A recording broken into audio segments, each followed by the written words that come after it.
Clover leaves each represent faith, hope, and love. Within the fourth leaf dwells good luck. And in the fifth leaf resides Cosmere Chronicles, the podcast where we follow two first-time readers, Justin and Sheta, who chronicle their journey through Brandon Sanderson's Cosmere series. On today's episode, we'll be chronicling the beginning of Warbreaker by reading chapters Prologue through 4. So now, let's throw it over to the host of Cosmere Chronicles. This is Joe! Thank you, Joe. Yep, welcome everyone back to Cosmere Chronicles. I'm Joe, as you heard, and I am once again joined by Justin and Sheta. Howdy how. Anyways, we're here, and we're here to start a brand new book. One bit of warning I will let people know is, if you're just checking it out, you see, oh hey, I've read Warbreaker, I like Warbreaker, and you're trying to go in right here. First, if you did not listen to our preview episode a couple days ago, maybe listen to that. We go over all the different covers, and Justin and Sheta gave their predictions from those covers. The other warning I will let you know is, if you have not listened to our episodes beforehand, we have read through Elantris, we have read through the Mistborn trilogy, and those are going to be free game for us. So there's a good chance that we will spoil stuff while going through this entire book. So if you haven't read those and you're just going in here, that's your own fault because I gave you this warning. Yeah, speaking of, I can't believe Siri became the hero of ages. That was crazy way back in Elantris. Yep. Yeah. Well, technically it's not Siri, it's her love child with Delof that traveled back in time from the future. Well, yeah, but you know, Ew. there's some things we don't talk about. That was a really bad plot twist. I was not into it. Yeah, well, maybe we'll see how that. Maybe the Elantris 2 will make that plot twist make more sense. Yeah, we'll see. I'm excited for that, but not anymore. Yep. And yeah, and just oh god, my mind's just not working. All right, host, your mind has to work. Our minds are allowed to stop working. All right. Well, so I did pick up, a couple months ago I mentioned I picked up the Mistborn deck building game. So we played that for the first time last weekend. First I played one game by myself because there's a single player mode where you can play against Lord Ruler. That way I can figure out the rules before we played in a group. I used Vin, and pretty much I got the exact ending from the book. Because I was battling Lord Ruler, I was getting my ass kicked. I had to flare a lot of my medals, so I had almost no medals left.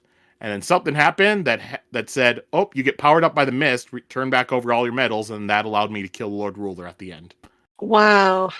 So essentially I played the end of the book. Oh, that sounds fun.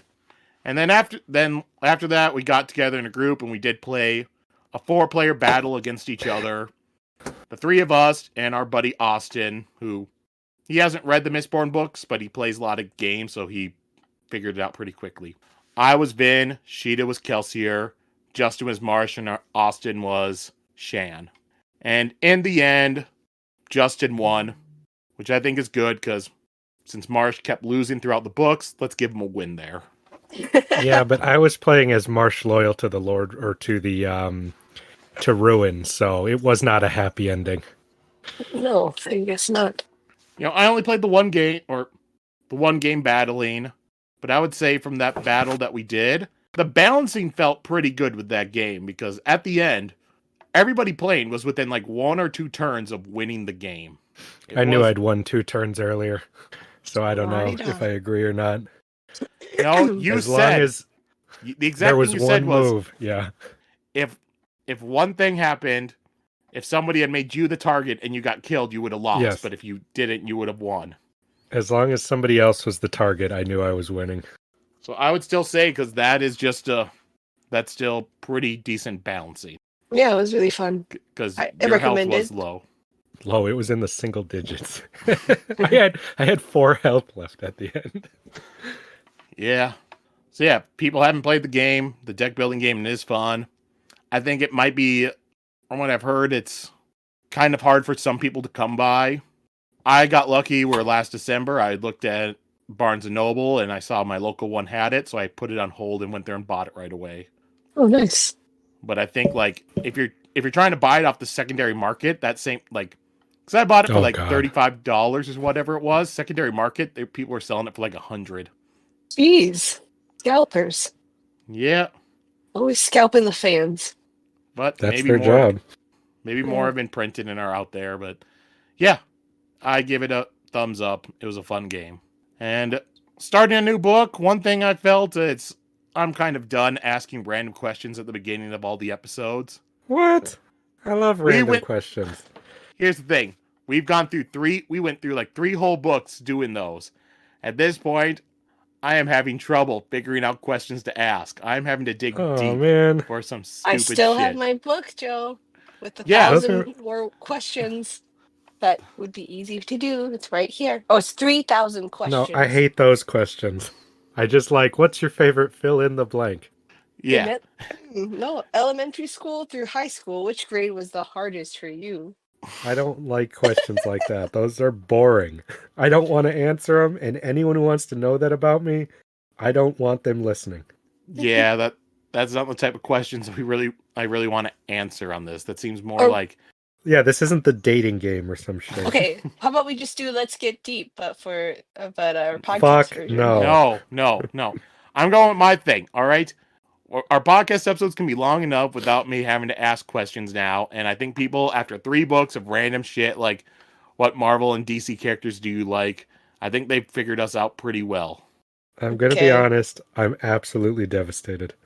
Well, let's if anyone comments at all that they really like that section and we should Let's Get Deep, then we'll do it. No, we're not. No. If anybody has a question they want us to ask, I will throw it in. That's a time lot to more time. reasonable. Yes. Let's just dive into Warbreaker. So we started a new book on a new planet, read a couple chapters, so I'll just ask you two, how are you feeling about the beginning of this book? Overwhelmed. Overwhelmed. Yeah. We just got thrown right into it, and I feel like we're not getting the usual treatment in this book. It's a little bit more. We're in the midst of everything already. Well, I guess I'll talk more about that later. Yes, but I'm overwhelmed. It's interesting to see setting up a whole new world and a new rules on how the world works, but with some of the familiar ways that it felt like that was set up in the last 2 books. It's interesting to start to kind of learn his language a little bit, and to see this guy is. I'm starting to think that the writer might be a bit of a nerd. Because he's writing fantasy books about metals and colors and stuff like that and getting super into it.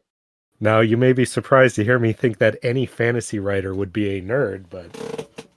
This is not just a nerd like doing that, but he is having fun world building every book he's done from the ground up. Mm-hmm. Like, he's doing Tolkien times like however many book series he has, you know? It's like, okay, in this world, this is the government, this is the religion, and these are the magic systems. Like, well, that's the other It's interesting crazy. thing, to see the similarities, because we've got elements in this book that mirror both things we've seen already in the last 2 series as well, which I think is really fun. I love seeing like the same kinds of themes and ideas explored from different angles, so I'm curious to see how this will be. Yeah, for sure. Because we have already got our evil, religious, tyrannical organization, a giant empire versus a small little empire with a wedding to do a treaty between them. Creepy-ass living god kings, stuff like that. Sassy young girls who don't play by the rules, all kinds of stuff. We have our nobles and our poor people. I'm excited about all the nobles. Like, what makes them noble, what makes them different and better. Stuff like that. And just, yeah. Very exciting. Yep, and I can completely understand why Sheta would say that she was overwhelmed with this one. Prologue just drops you right into magic. Yeah. I think Elantris took forever for magic because that was missing, and with Mistborn, the prologue, you had a couple references to it, and then it wasn't until our 2nd week of reading that where we got the whole big fight scene with Kelsier. Yeah, and I felt less underwhelmed because last book it was like, okay, here's a bunch of metals. They have all these different powers to keep track of. This one's just like, yep, you breathe in color, and the more color breaths you have, the stronger you are. I'm like, okay, I get it. That's nice and simple. Yeah, but this is the first time we've heard of it. It's just all revealed. It's like, okay, you breathe. No, it's just not you breathe breath. You breathe breath. You have to also have color available. You have to say a magic word, or like like, all Yeah, these I things. find this more And straightforward so far. it has to be given to you. You can't just take it. Like all these rules. See, That you're it's like understanding it quickly. what? Yeah, and all these hints at bigger things too. Like, he could get it in this way, but he won't do that. Like it's like, what do you mean? What do you mean? What are you talking about? There'd be a sacrifice he doesn't want to pay. Yeah, exactly. Yep. So let's stop beating around the bush and let's go into Warbreaker. And the one thing I'll bring up that I noticed right away as we started is it also shows how Brandon structures his books. They're different each time. Because with Elantris, you start it up, it says part 1, Shadow of Elantris or whatever it was. So that one is a book split up into parts. And then you have the 3-character triad chapter structure. With Mistborn, each book split up into parts, and the beginning of each part had an epigraph. Or beginning of each chapter had an epigraph. You start Warbreaker, no epigraphs, and it also does not say part 1, so it's all just one straight novel, not split up into parts. So, just interesting thing where he keeps making all his series separate with how the books are set up. Mm-hmm. But anyway, so we start off with the prologue. And we are immediately start off with a character named Vasher. And Vasher is thrown into a jail cell in the country of Hallandrin by 3 guards. And then 2 of the guards start going through his duffel bag while the other guard taunts him. And he notes that Vasher had fought 20 men in a bar, but he had punched a priest during the fight. So instead of just being thrown in a jail cell for a night, he will instead be hanged. In his bag, the guards find a sword that is in a silver sheath with a black hilt and like a clasp keeping the hilt closed. And Vasher warns them that the sword is dangerous, but they ignore him and all the guards head into a different room with his bag and sword. And then Vasher gets to work because he knows that he will have very little time. So in the corner of his cell, there's a pile of straw for a bed. So he goes over there, takes the straw, and he makes a little straw man. And he plucks an eyebrow out and puts it on the straw man. And then out of his boot, he pulls out a colored scarf. Vasher releases some of his biochromatic breath and awakens the straw man, and he gives it the command, fetch keys. And so then the straw man leaves and heads into the room where the guards are, and out of that room, there are currently some screams coming. And we get a little explanation about what's going on. Each person typically has a single breath. Things can be awakened, made to move and live and stuff by using breaths. And things that are organic and shaped like a human, with a human focus, like Vasher's eyebrow, will take less breaths to awaken than if things are just not shaped like humans or organic. And Vasher had about 50 breaths, and it took about half of it to awaken the little straw man. But that 50 breaths, while still a lot compared to most people who have 1, it still is a pitiful amount compared to what he once had.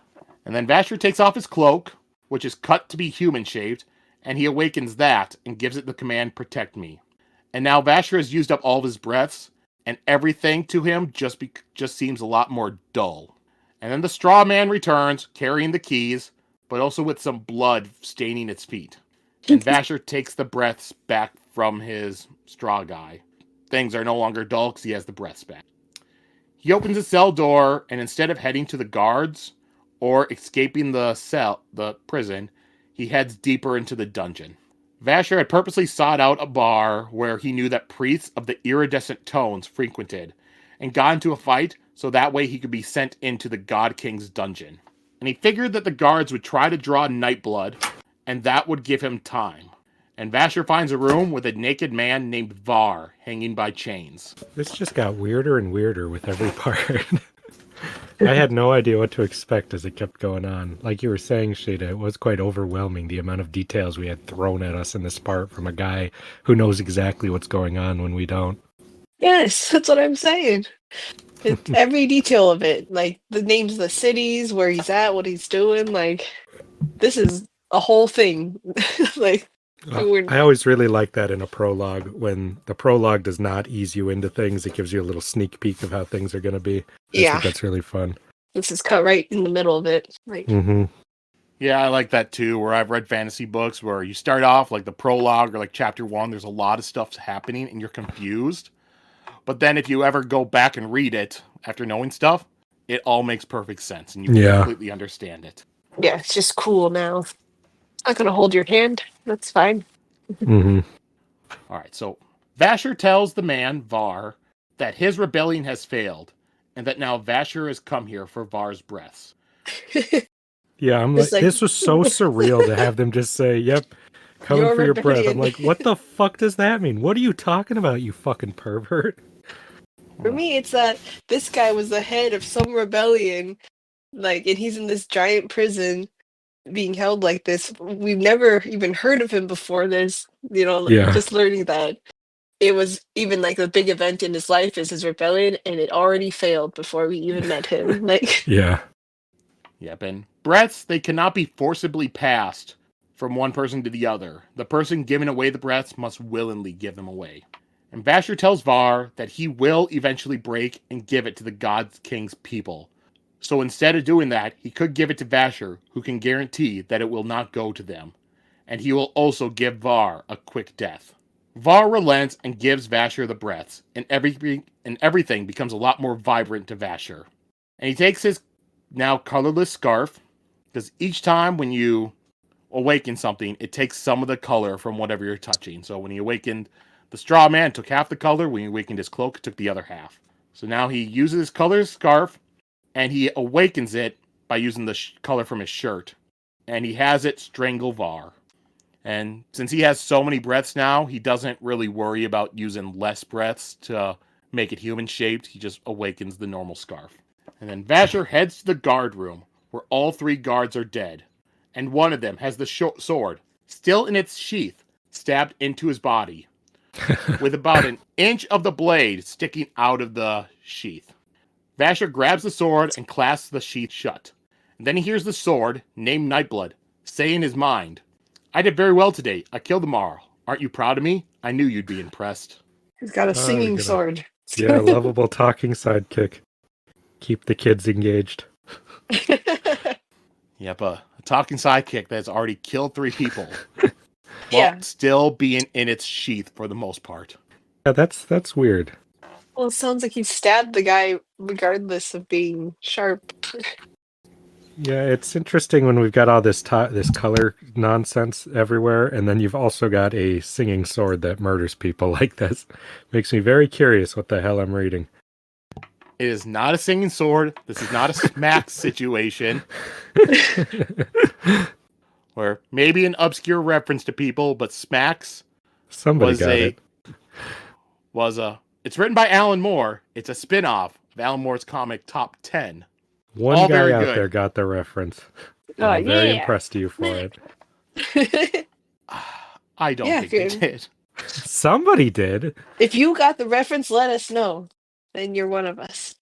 I'm going to let you know, even if I was listening, I wouldn't let the people know I got it if they asked that. Okay. And then if you don't, that's okay too. You should check it out though. Well, people want to be impressed. Justin has the graphic novel of Smacks signed by the artist. I do. Well, that'll get you dates. Just kidding. Yeah. All right, so that's our prologue. Anything else during this prologue either of you two want to talk about? No, just what I said before. A lot of info. I don't know the details of what's going on here, but it made me not like this main guy here. I just don't like. I thought he was mean. But that guy, Var, did not seem like a good guy either. I was I really don't know. sad when he said he wasn't going to save him or rescue him. Yeah. Because you could just rescue him, then wouldn't have to give you the breath. You're kind of blackmailing him or, threatening him a little bit. He's definitely not a hero character, like a good guy. Yeah, I'm curious to see what he is. Because, Well, I have as a of now, we feeling- have so little info. I have a feeling the characters are not so black and white, Justin. Oh, God. But they wouldn't be shades of gray either, Sheta. Yes, exactly. Sheta, if that winds up being the theme of the book, I'm going to hit you. Well, don't. It's already proven so with the characters we've seen so far.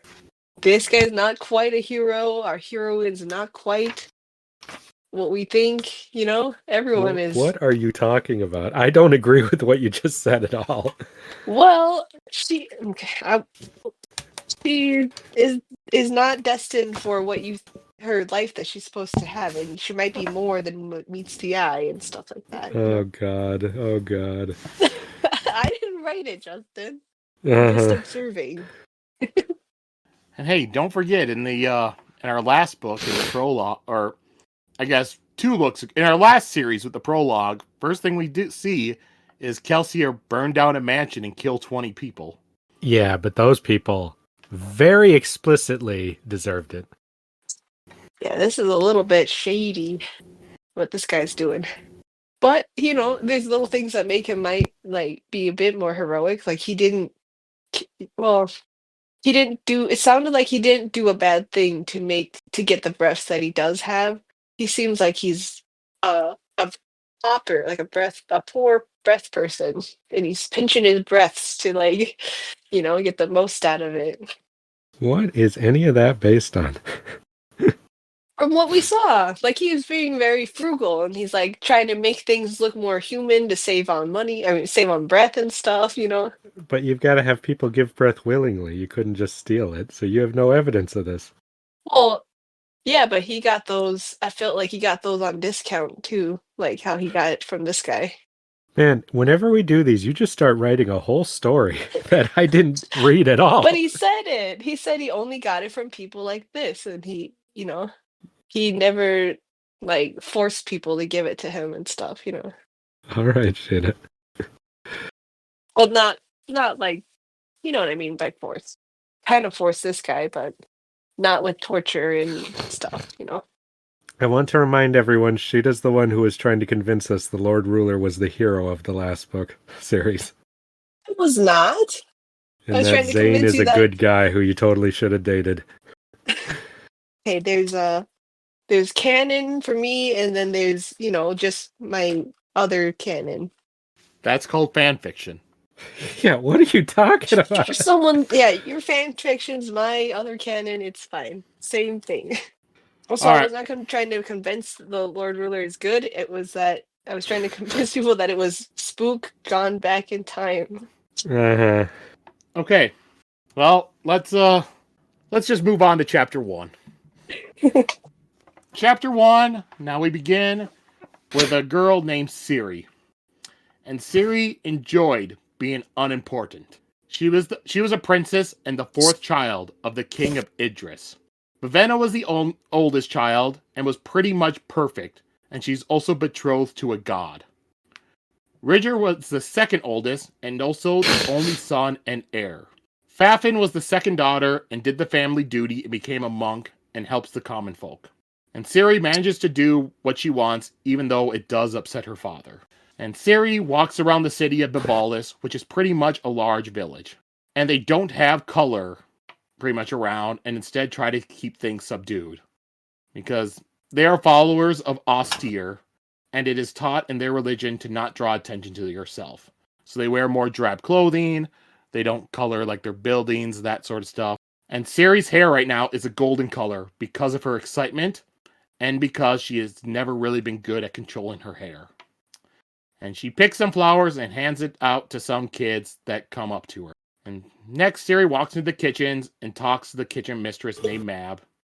Mab kind of scolds her for giving those flowers out to the kids because, it's bringing attention to the kids and stuff. And Austere put the flowers there for a reason, that not for them to use them as toys or whatnot. And Mab tells Siri that her father is looking for her, but Siri knows that her punishment would just send her back into the kitchens and help, so she just stays. The 2 of them, they discuss some things, including the country of Hallandrin, and Mab says that the people there suck out people's souls and strangle them with their own clothes. They bring men back from the dead and use them for cheap labor, and they also sacrifice women on their unholy altar. Well, we've already seen 2 of those happen, so... Yeah.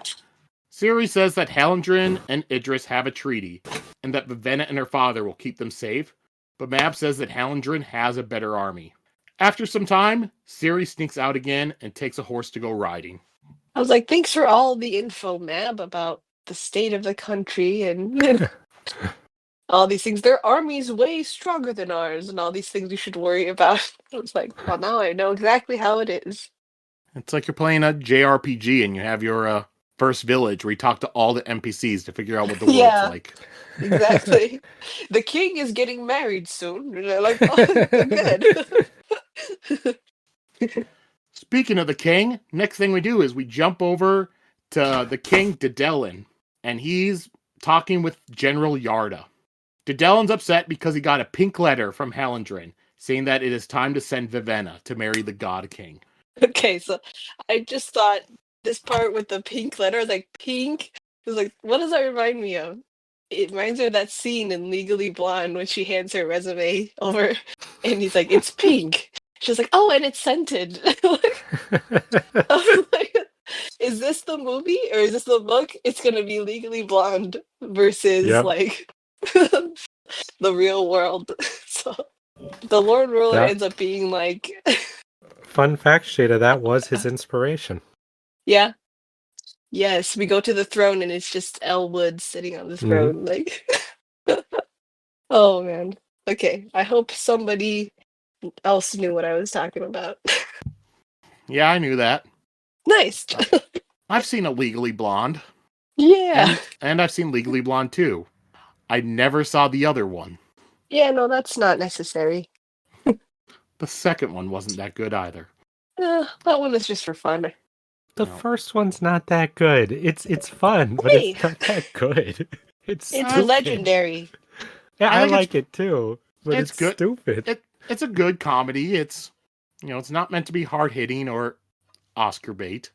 Yeah, another thing when they said pink letter, it also makes me think of Dance with Dragons, because you have the letter at the end that John gets that's supposedly from Ramsay Bolton, where he's like, "Come, bastard! I found your wildling," and he's wearing like the skins of the wildling women and stuff, bastard, and like all this, which leads to the whole end of John's storyline in that book.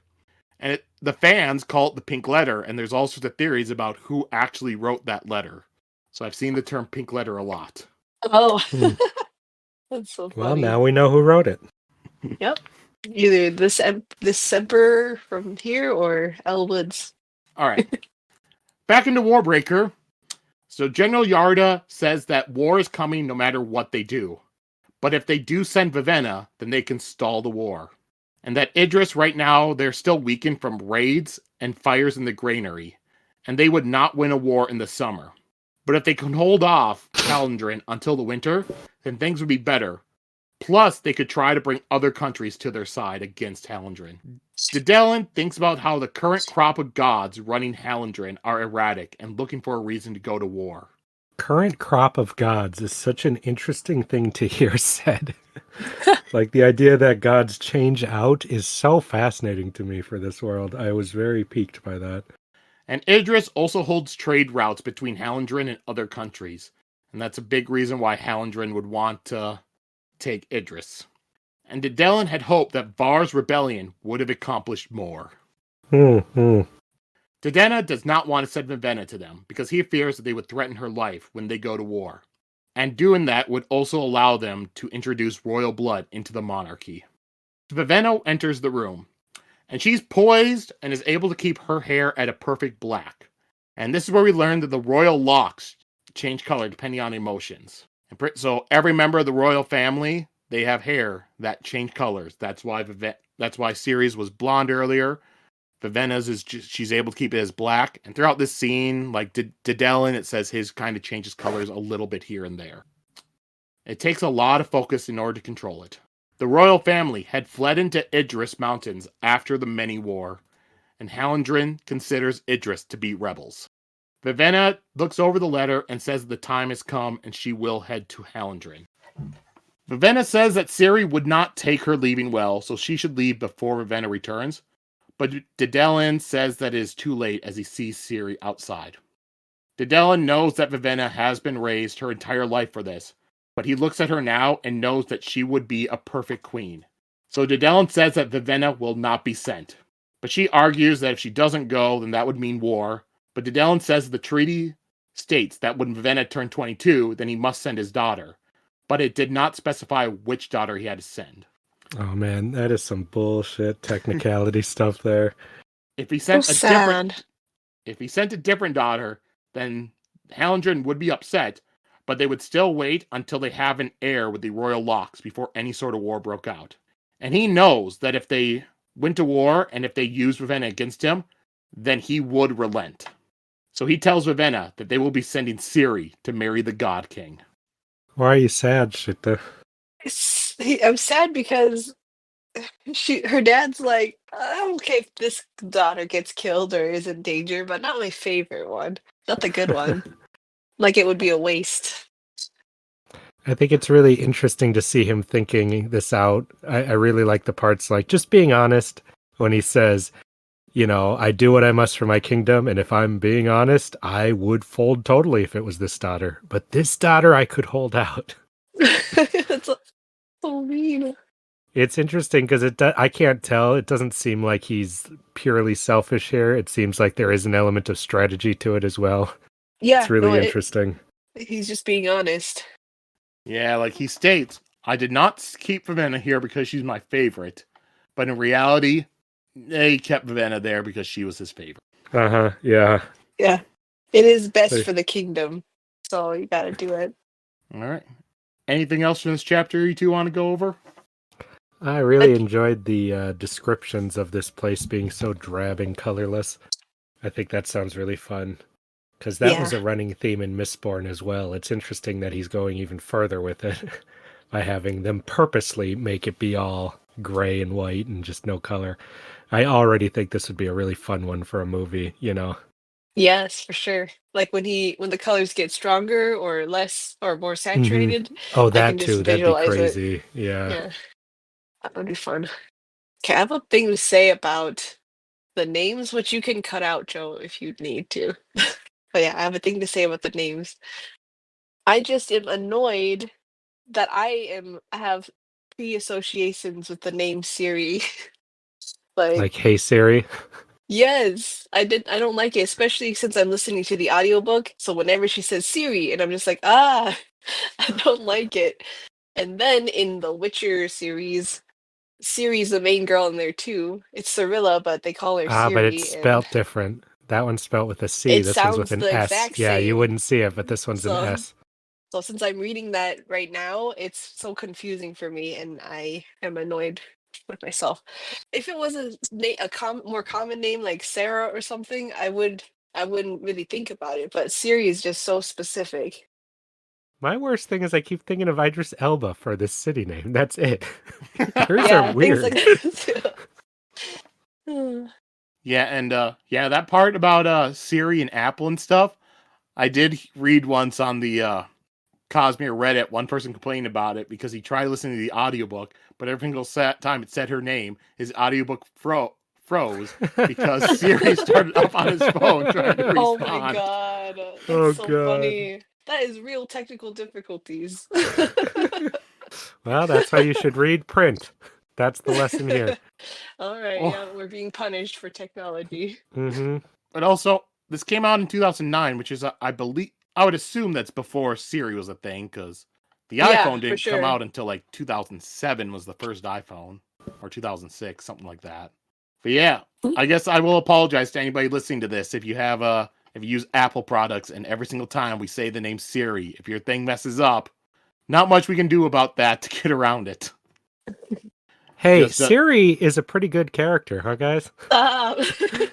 It's gotta sound a bit like your own voice, though, right? Like, it can't just be anybody who's saying it. Guarantee between the three of us, a couple viewers sound enough like one of us.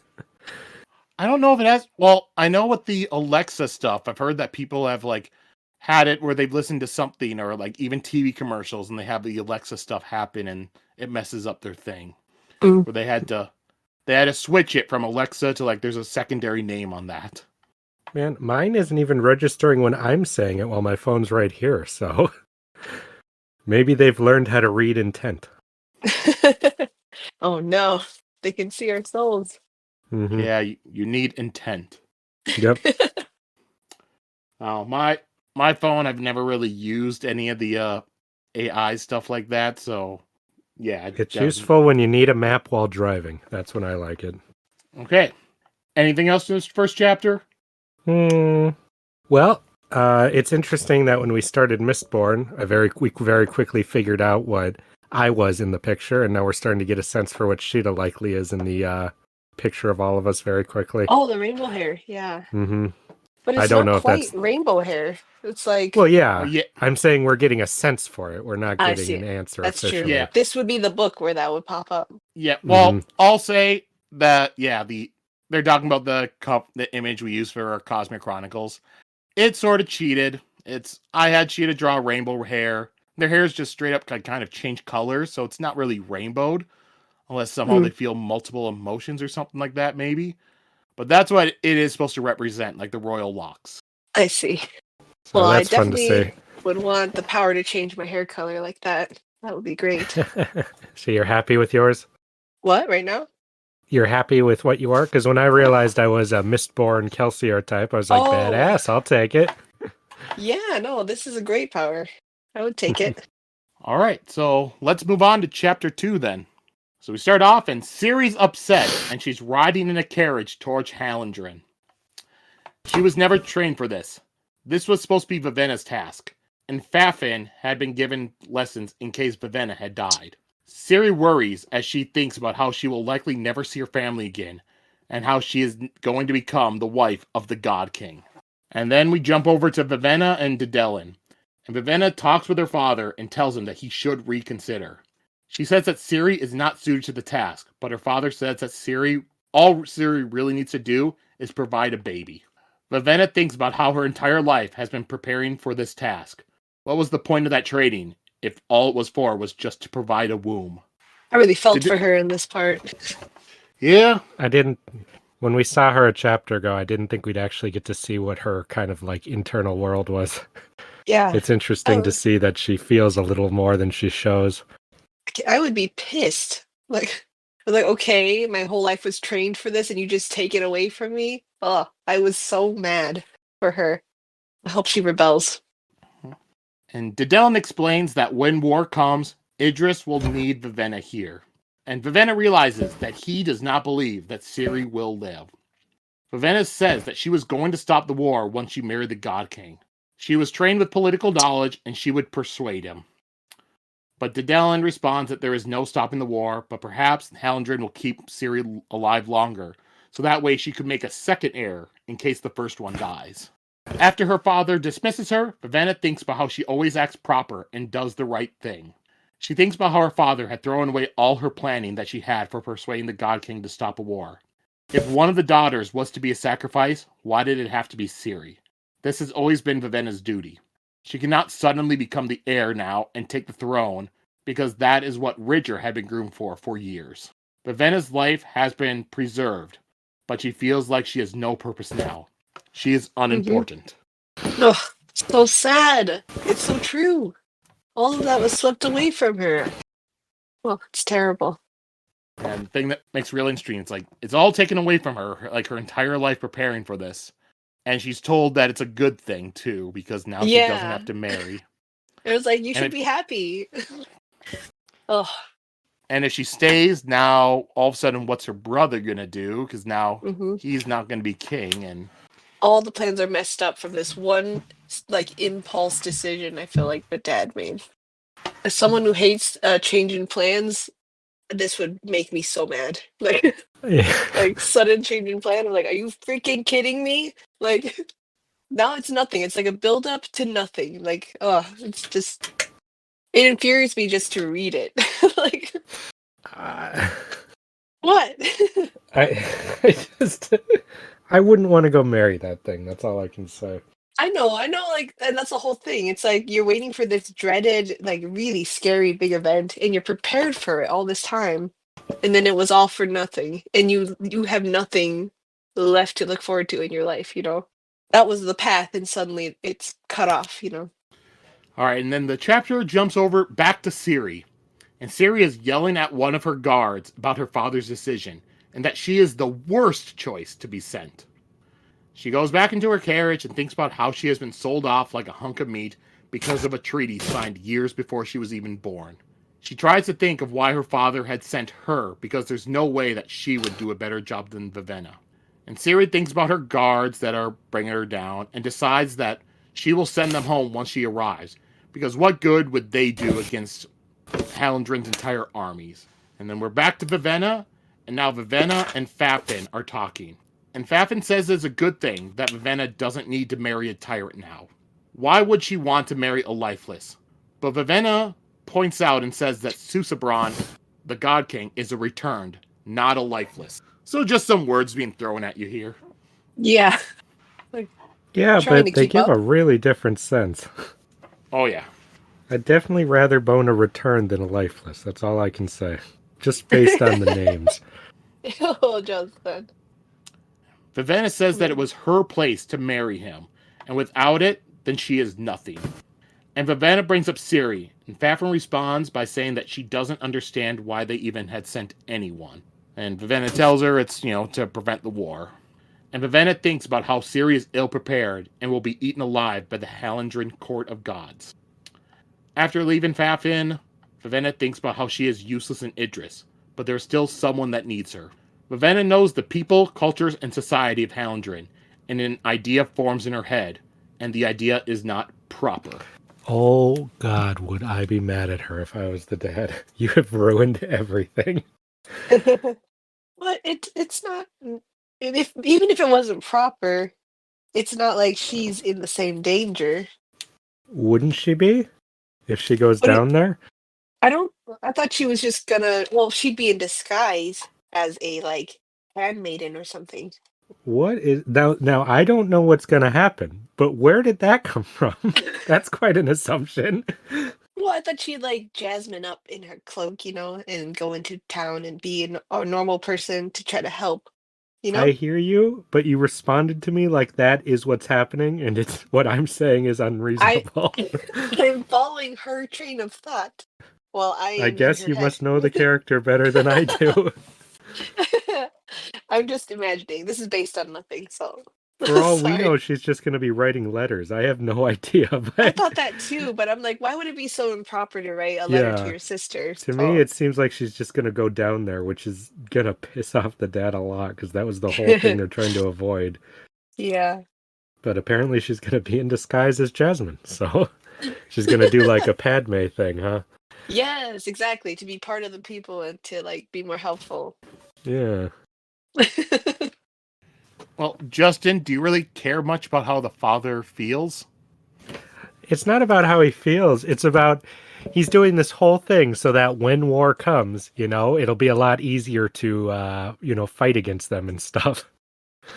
But there's two things here. One is, if both his daughters are there, that makes she's fucking up things in a way she doesn't realize. And the other thing is, if this God King's so powerful, he could just, do them both. There's nothing stopping that. Justin! Oh my goodness. Like things could get really bad here. It's always interesting to read characters who are somewhat young and naive. Double prizes, is that what you're saying? And then have them be have this older character who's thinking in a very different way than them. Like she thinks that she can bring peace. That's how naive she is, Yeah, she's like, I was supposed to, my personality will be so good that I'll change his mind, Yeah, like she had all these plans No. like that, but I'm like, I don't think so, man. Everyone else knew that wasn't gonna work. Mm-hmm. That was never a part of that plan. That they didn't reveal that to her. They pretended like she was gonna be a difference. And maybe at one point they thought that she might make a difference, but It sounds to me like these two people ideologically hate each other. I don't think there's any hope for any of that kind of thing. Especially if one's a giant empire and one's a lot smaller. However, it is a book called Warbreaker, so either somebody's going to break the war out or break it up. or both. I think both would be the most interesting. All right, break it up. That's gonna happen. Mm-hmm. All right. Anything else from this second chapter you two want to go over? Mm. No, I think we said most everything. All right, so we'll go on to chapter 3. And with chapter 3, we're jumping away from Idris and we're going to a completely brand new character named Lightsong. Sorry. We I was start like, off at, sorry, I'm just laughing at his name. and Lightsong did not remember dying. He was returned, which means that he had died and then was returned to life. And one did not return unless they died in a way that exemplified the great virtues of human existence. And Lightsong was told that his death was inspiring. He is a god in the Hallandrin Court of Gods and had died displaying extreme bravery. So as a god, he represents bravery. And he was one of the younger divinities at around 5 years. And there were about 24 gods in the court, along with Susabron, the god king, reigning over them. Lightsong's pampered by his servants, and his head priest, Larimar, comes in to talk to him. Lightsong decides to give him the name Scoot, which doesn't bother Larimir, to Lightsong's dismay. Larimir asks about Lightsong's dreams, and Lightsong says that he was on a beach and watched a ship with a red sail leaving. The ocean water was also red. Larimir writes all this down because the priest will go over the dreams, since dreams of the gods are believed to be prophetic. Lightsong thinks about how he is probably the only god who does not believe in his own religion. Larimar leads Lightsong to his next appointment, and they're moving through Lightsong's mansion, and between places, there are no hallways. It's just room into room into room. Hallways are only for servants to use. Lightsong did not have many breaths. He only had one deific breath, but it still brought him to the 5th heightening, which would be equal to about 1,000 of normal breath. And I didn't mention this earlier during the Vasher prologue, but it did mention about heightenings, where when you reach certain levels, you get certain abilities. Bonuses. I like that. Yeah. You've unlocked this ability. More That's what I video could game think of. stuff. Yeah. You're like, yes, I finally unlocked the ability to see in the dark. Like, it's fun.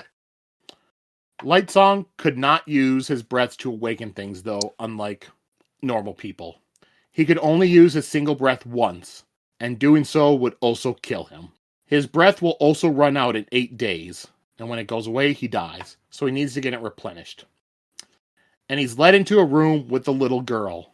Oh, and no. she cries, but she Man, gives when her this breath. scene started up, before they said the breath thing, I was like, where is this going? It's like, so why does it always dangerous. have to be a child? And I'm like, why does what always have to be a child? So I was quite thankful for the route this took, even though it was very creepy and sad. It's very sad. Yeah, and the girl cries as she gives her breath to Lightsong.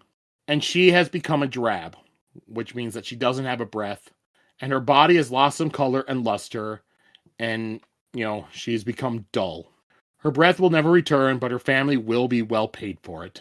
It's interesting how much I didn't like this guy at first because he's, pampered, God guy, But it's interesting to see somebody living that life, just woke up in it, got all these boons his whole life, and then have him keep being like, she'll be the same, it'll be fine. I hear that they don't even notice, like how people talk when their dog gets neutered or whatever. They're like, oh, it's fine, they don't even know. Just trying to justify a thing that feels so bad to him. Yeah. It really gives us a sense for how little control he has in his life, even though he has all these privileges, and makes me curious where this character's arc is going to go. Yeah, that's all true. And then Lightsong asks to see the offerings, so Larimar leads him into a room with paintings on the wall. Lightsong is past the 3rd heightening, and the 3rd heightening gave him the ability to sense perfect hues. So, if there is a painting, it will have many different shades of red. Most people, it just looks like red, but to him, he can see the exact differences between them, so he can make stuff out. Wow. That would be a fun power to have. Don't you already do that when painting and stuff, Sheta? Yeah, but you can really appreciate the nuances, I would love to try to make a painting for him to be like, do you see all that? The things I'm doing? Like, he'd be a great art critic. And so people give the gods paintings for a blessing. The priests write down what the gods say and translate this into an augury for the patrons. So Lightsong looks at the paintings and gives his honest opinions about them. One of the paintings is actually a poem that is written in the artisan script, which is just a series of dashes and dots and colors used to make words. I love that idea.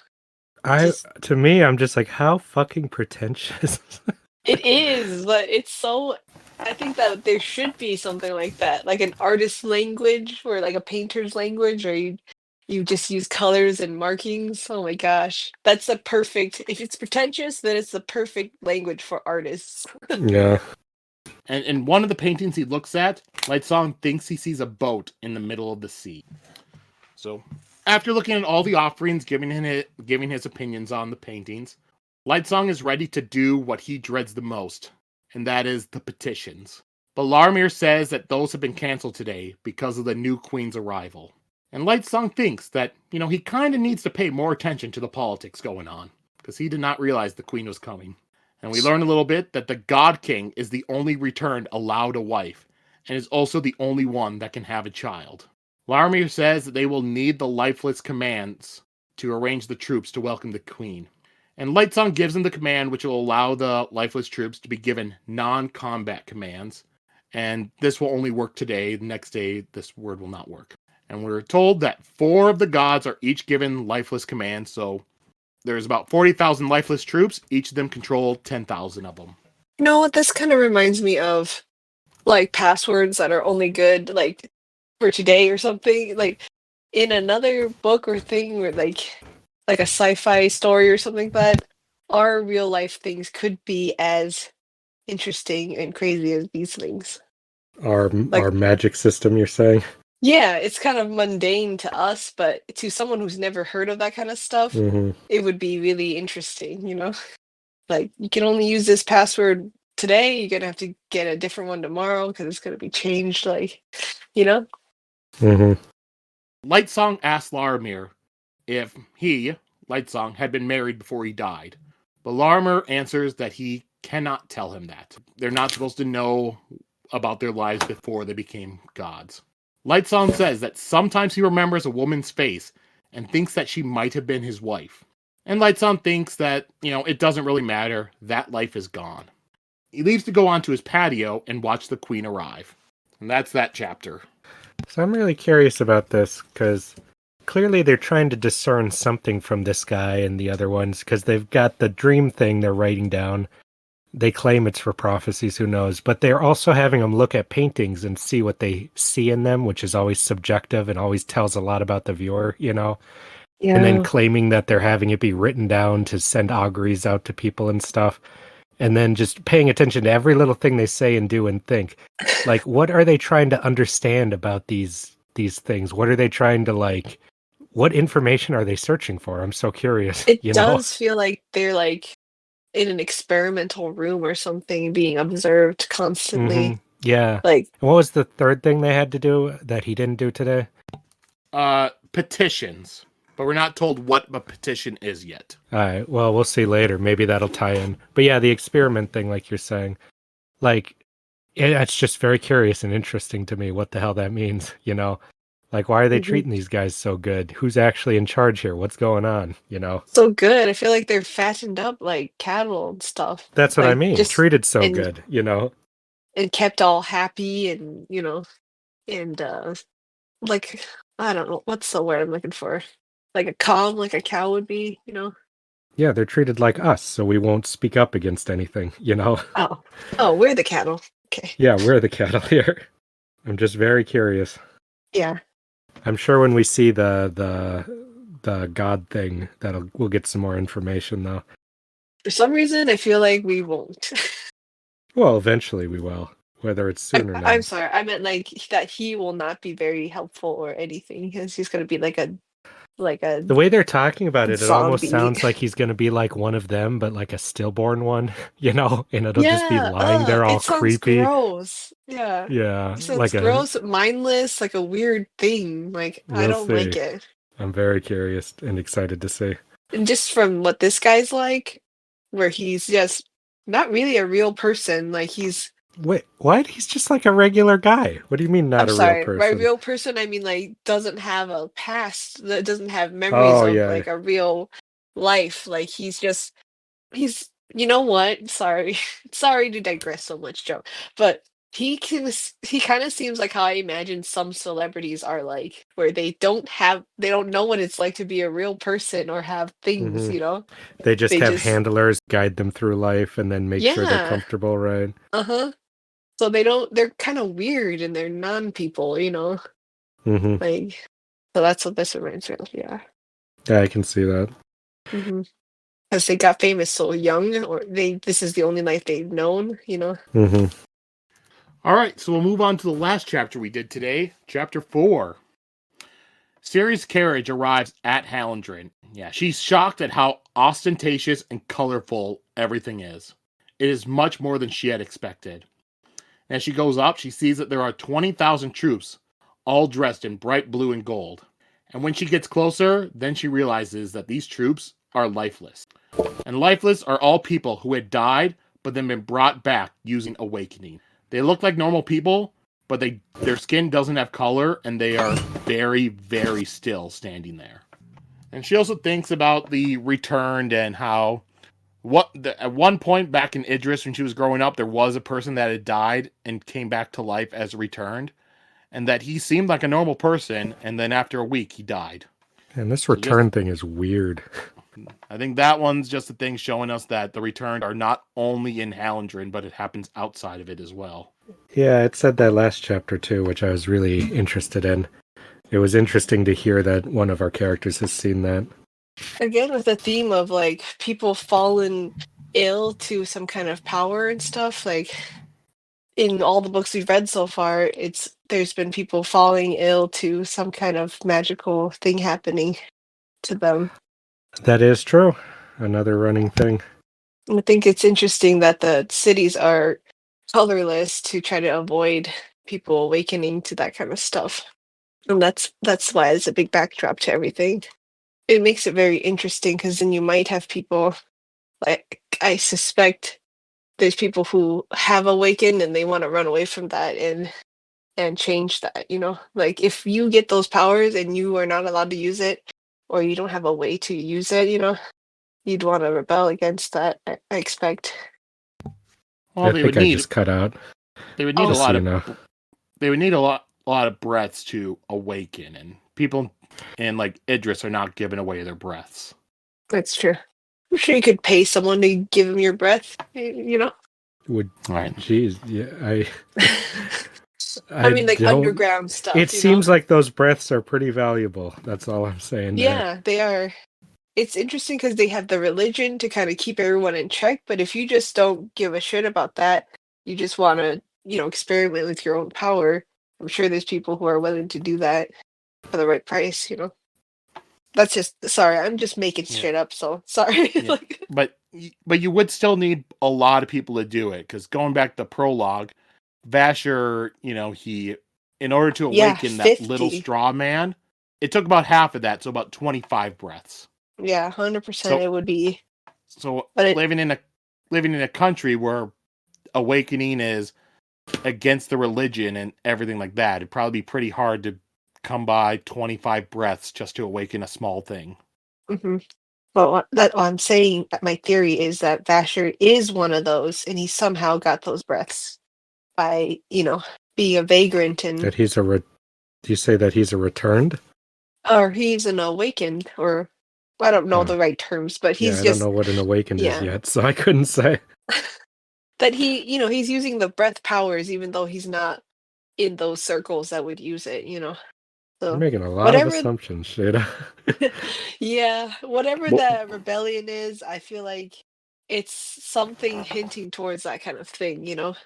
Like I imagined this, but I imagined like a bunch of people giving their breaths to that to Var or to have it to help him with this rebellion because they believed in the cause or something, you know. Anyway, yeah. That's all nothing right now because we have barely gotten into the book, so All right, so back to Siri. She's at the gates of the city, and Trelides, the God King's high priest, arrives to welcome Siri into the city. And then Siri's carriage moves through the streets, and she is surprised at how the city looks. It is bigger than she had ever seen, and there are more people there than she had ever seen before. And none of the city was sloppy, and it all had a sense of craftsmanship to it. Siri thinks about how Vivenna would never have fit in.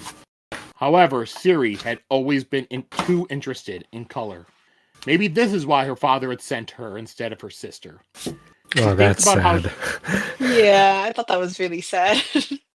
Like, oh, maybe I'm special. Like, no.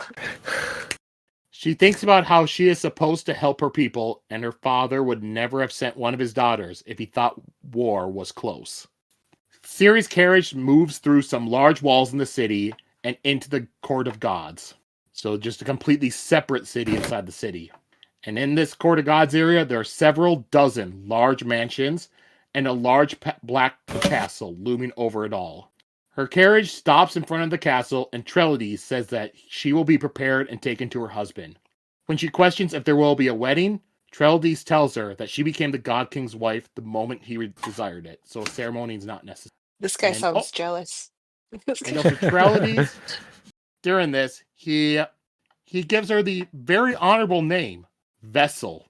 Not jealous. Queen, not Siri, she's just Vessel. That is so rude. And then he tells her the God King does not perform for her, and she is blessed above all others because she will be allowed to touch the God King at his discretion, and she comes because the God King desires it, and she will obey, otherwise she'll be put aside and another chosen in her place. And then Siri's carriage lurches forward, and she is drawn towards her fate. And that's the end of our chapters for this week. That's a big amount of info. I'm Really? glad we're jumping right in. Yeah. I expected more info. Wow, Justin. Hard to please. After reading a whole trilogy, I'm ready to just have all the info dumped on me you're already really leveled up, quickly. huh? Yeah. No, not like that. Just greedy. Yeah, maybe. We were kind of spoiled, but that's wwhy I think it's good. That's why I think this is an interesting way to start the next book, because we are full of all this stuff from the whole last trilogy, like I was like, all right, we're not playing baby games, we're on level 2 now, so let's just start. I'm gonna give you guys all this stuff and we'll start from there. Yeah, or like the last time, like Final Empire in the prologue mentions the word Koloss. We don't see them until like midway through the second book. Yeah. Here But now, hey, I don't know what to expect. But hey, Sheta, you should be happy. In Elantris, it took us until the last chapter of the book for there to be a wedding. In Mistborn, it took us until 3/4 of the way through the second book for there to be a wedding. Here, it's our first week of reading Warbreaker, and we've already had a marriage. Yeah, but still romantic. no wedding. When am I going to get my wedding? Oh, I shouldn't say that. It's too revealing. Yeah, that's what I mean. It does feel like the third book of a trilogy already. So I don't know where it's gonna go from here. Very exciting. Anything else from this chapter you two want to go over? Just I'm really into this God King guy. Really want to see him. He sounds cool. Man, I hope he is, because we've had a lot of God Kings and we barely get to know them or get to meet them and stuff. So I hope he Yes, has God actually Kings have been a running theme. That's true, Sheta. Yeah. And yeah, I hope he actually gets to be a character and one of our main characters. That would be interesting. But I feel like I don't think he's going to be a main character. yeah, He I feel like sounds horrible. Lightsong is our one character that will be like part of the God Club. Okay, I was laughing at Lightsong's name because I'm like, is this a freaking My Little Pony character? I was like, when I first heard the name. Oh. Every returned has a cutie mark, Sheta. Oh my gosh, that's so cute. I love it. I will make the cutie marks for all the gods. No. I forbid you from doing that. Lightsong would be super good because it'd be like light turning into music notes and stuff. Yes, I will do this. Nope, I forbid it. I'm sure I'm not the first one to make that comparison. You're sure you're not the first one to make that comparison? I'm just going to say, I think you are the first one to make that comparison. What? You know, that kind of thing was not even remotely close to crossing my mind. I don't know. Okay, maybe. Did anyone else think of this? Think of My Little No, Pony's I'm gonna names? spoil it for you. Nobody thought that but you, Sheta. Oh, God. All right. Well, then I guess we'll go over to our theories and predictions segment. It's not much to go off of, so I only have like 2 simple questions to ask because there's really nothing I can ask you about Lightsong because it was just an introduction to who he was. There's really nothing I can ask you about Vasher, so I'll just ask 2 questions. Will be first, what's Vivenna planning to do? We already kind of talked about it, so I think she's going to wear a disguise and go help her sister by, be her handmaiden or guide or something like that. I think she's gonna do that, but I don't think she's gonna wear a disguise. I think she's just gonna move there. Oh, but is she going to be going as herself, like, or, I think so. with it? Well, wouldn't it be dangerous or something to have Yes, two? and stupid. Okay. Okay, maybe she'll be like, I'm gonna do that, and then someone smarter will be like, okay, but you cannot be the princess. You have to be, Padme's stunt double, like you cannot do that. So All right. And then my second question is how is Siri's marriage with Susabron gonna go? Something's gonna go wrong because I highly doubt, just the way I've seen him write, he writes some really dark stuff, but I don't think our second chapter is gonna be her being forced to mate with a monster thing. I just don't feel like it is, so I think something's gonna get in the way of that. What it would be, I do not know. I don't think it will be. I feel like he might subverse our expectation. So we might go there and she'll meet him, and he's actually like super nice and charming and friendly, and they really hit it off. And he's like, I'm not gonna force you tonight, of course, that would be awkward, right? And then they would get to know each other and actually fall in love and be a good couple. Yes, that's our prediction. No, I think he's gonna be a giant stillbirth monstrosity. I still stand by Oh, that. stop. But then we've seen that Lightsong is just a normal hot guy, So maybe Where this did hot come god from, king, Shada? he's hot, I right? didn't read that. He has muscles he didn't earn, is what he said. Yeah, I see, I see, I it see. did say that he was like super muscular and stuff.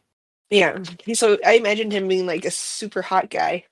I think all the gods are gonna be super hot. Well, this god king was gonna be extra super hot. Ooh, we're gonna have fun casting this book. I mean me only, I guess. Well, All I've right. already got 2 girls to cast. That's more than we normally get for that in these. Very true. Oh, you got 3 sisters to cast, and one of them's Exactly. Spatha. What are you talking about? Each book we've had a couple. I mean, in Final Empire we had Vin and Shan. Wow. Shan is not a real That character. really lets me go crazy on the actresses to cast. All right.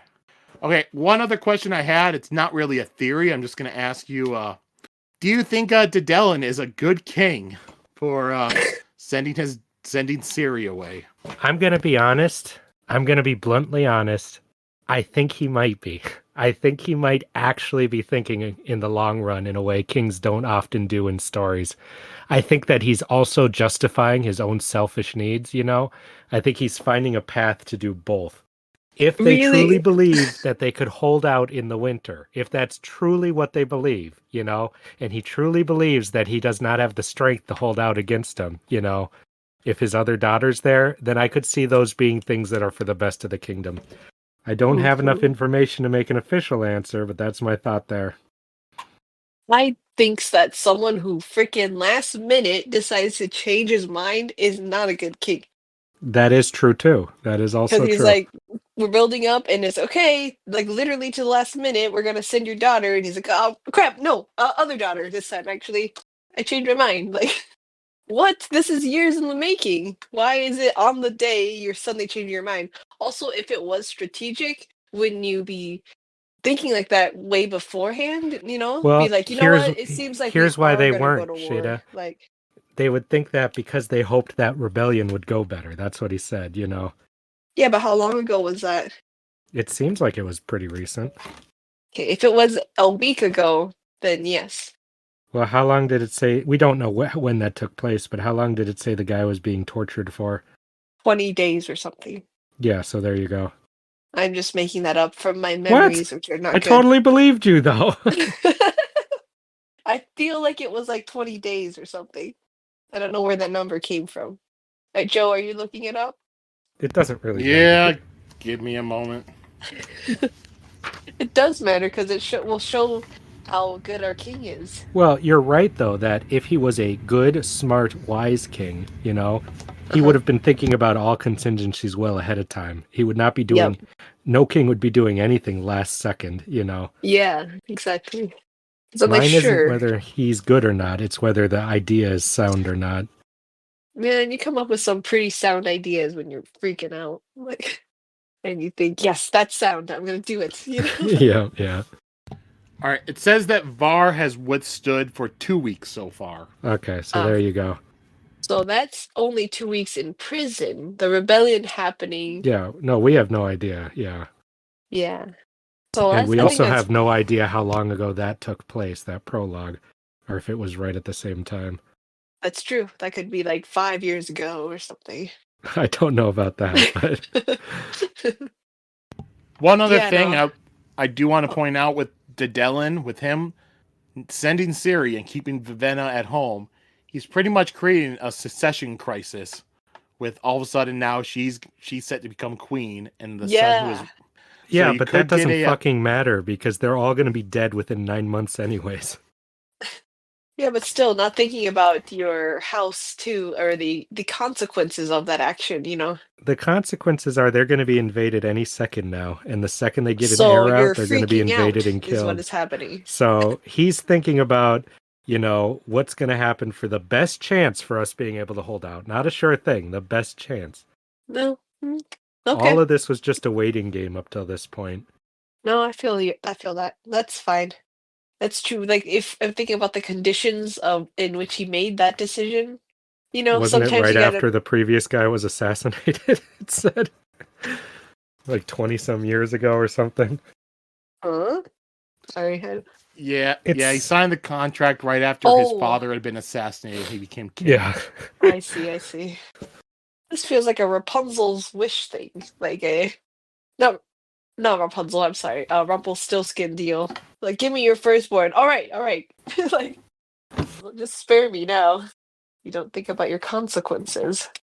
Yeah, this all seemed like just how can we survive for another couple years thing. Yeah. All right, so now let's move on to your favorite character of the week. Well, no, we got our own theories too. Oh. Do you got any yet, Sheta? Oh, I'm sure shit. you do. Yeah, you're right. I'm sorry. I do.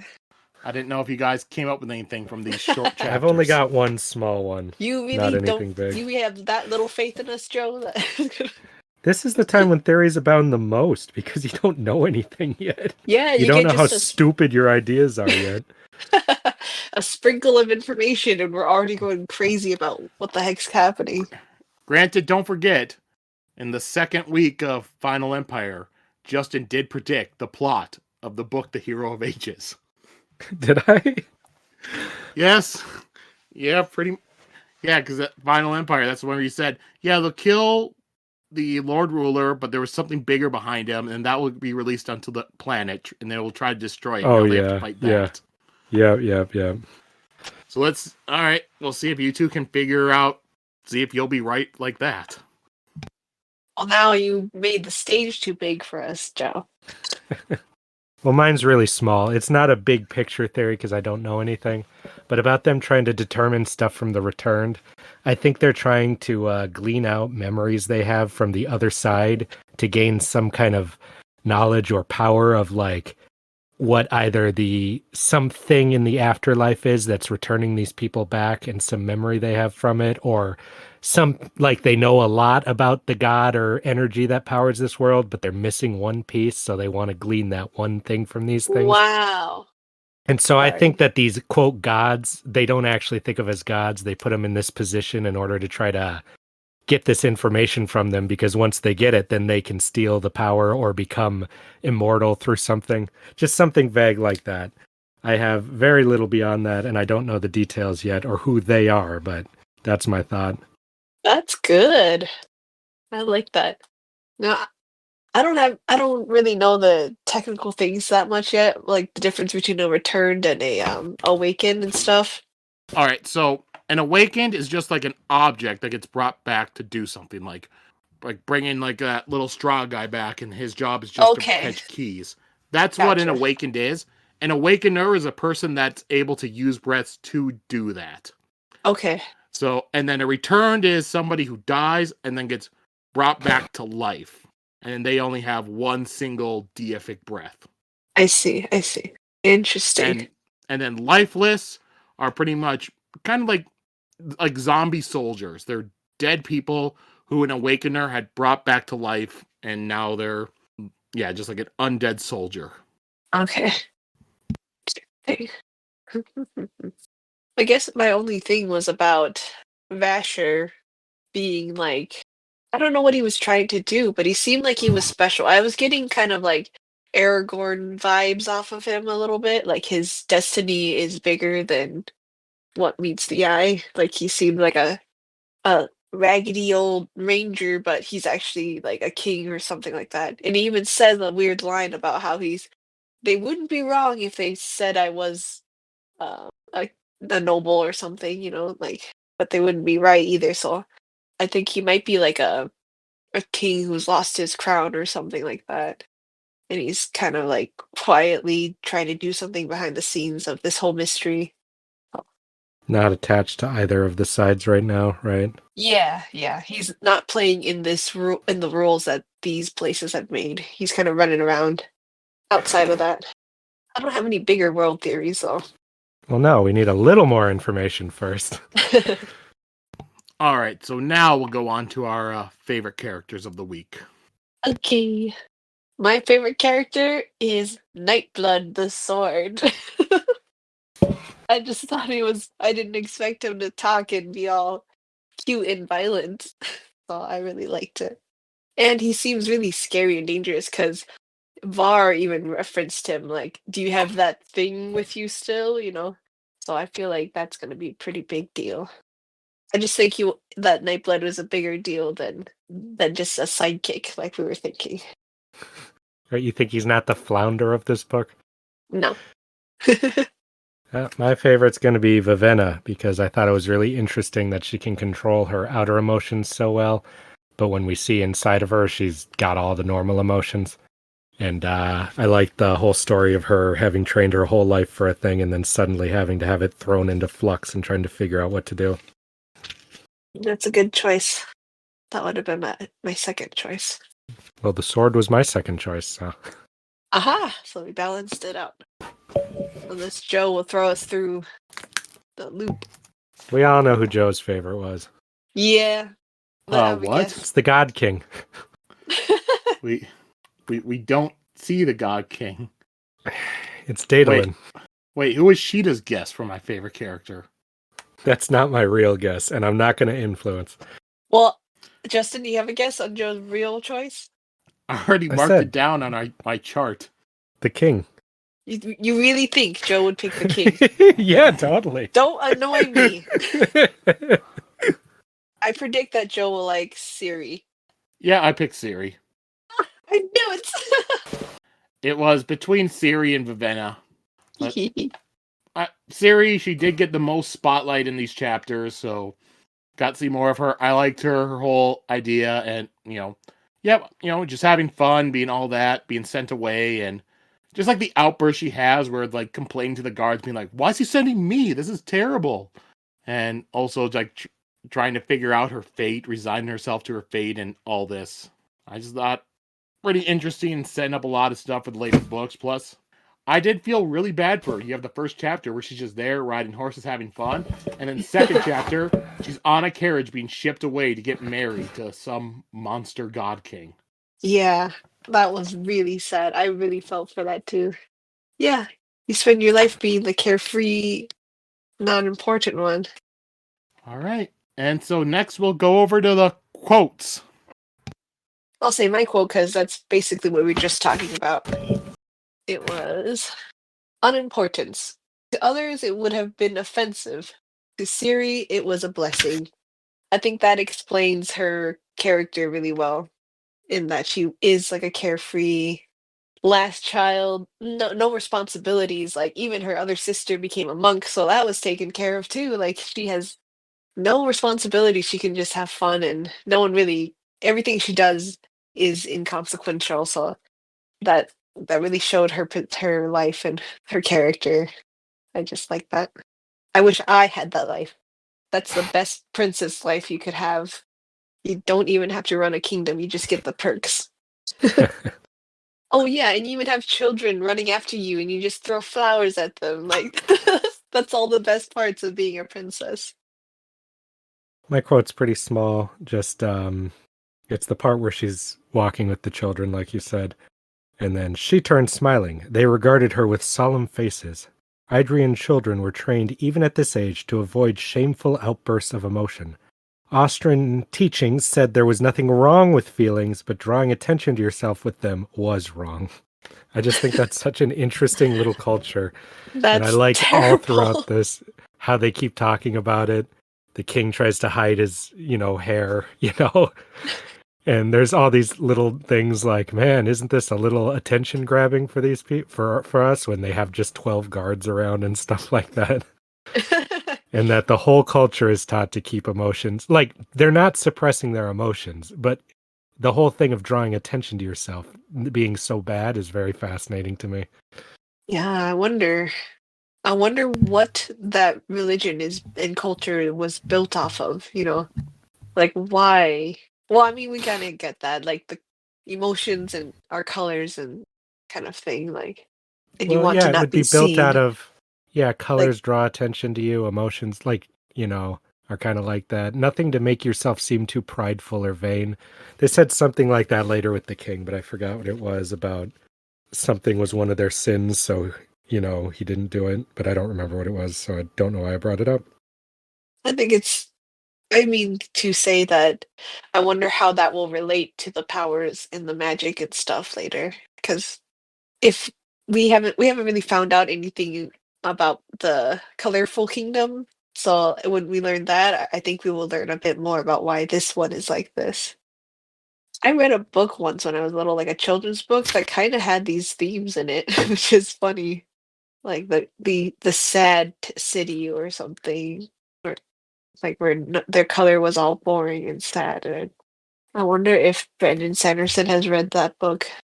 You know how frustrating it is when you don't give us the name of the book shit? Okay, give me 1 second. You're I not going think to it was remember like, it. okay. All right. Well, You? I'm just gonna go over my quote then. So mine is Siri heading into to tell her. She has always thought of Hallandren as a place of death. Her impressions were based on stories told by passing ramblemen or by old women at the winter hearth. They spoke of city walls built from skulls, then painted with sloppy, ugly streaks of color. She had imagined the buildings inside splattered with different clashing hues. Obscene. She had been wrong. True, there was an arrogance to tell her. Each new wonder seemed as if it wanted to grab her attention and shake her about by her eyes. People lined the street, more people than Siri had seen in her entire life, crowding together to watch her carriage. If there were poor people among them, Siri couldn't tell, for they all wore brightly colored clothing. Some did have more exaggerated outfits, probably merchants, since Hallandren was said to have no nobility beyond its gods. But even the simplest of clothing had a cheerful brightness to it. Many of the painted buildings did clash, but none of it was sloppy. There was a sense of craftsmanship and art to everything, from storefronts to the people to the statues of mighty soldiers that frequently stood on corners. It was terribly overwhelming, garish, a vibrant, enthusiastic garishness. Siri found herself smiling, her hair turning a tentative blonde, though she felt a headache coming on. I just like that whole section because first off, it's giving us the idea of what Hallandren's like, all the colors and stuff, so it's a good way to paint the picture of what the city is. And the second thing is, it's also showing the difference between what she's been told and what it actually is like. Because she's been told it's all just terrible things and everything like that. And then once she actually shows there, it's just kind of propaganda given to her by Idris. Yeah, All right. that was good. Did you figure out the name of your book, Sheta? No, Oh, that's too bad. I feel like it was a strawberry shortcake book or something. It was from the 80s. If I And find out what? and you're like, I wonder if Brandon Sanderson read and based this off of the Strawberry Shortcake book. Hey, I It thought wasn't. this felt like the setup for a children's book too, when it's like the land with no color. Yeah. I don't think it was Strawberry Shortcake, but it was kind of like the same vibe of that, like the arts reminded me of it. If I find Alright. out, I'll let you guys know next time if anyone is invested in this. Oh yeah, this is what people are going to be tuning in for. Hey, I would be. All right. Well, let's go over to just a couple comments we had.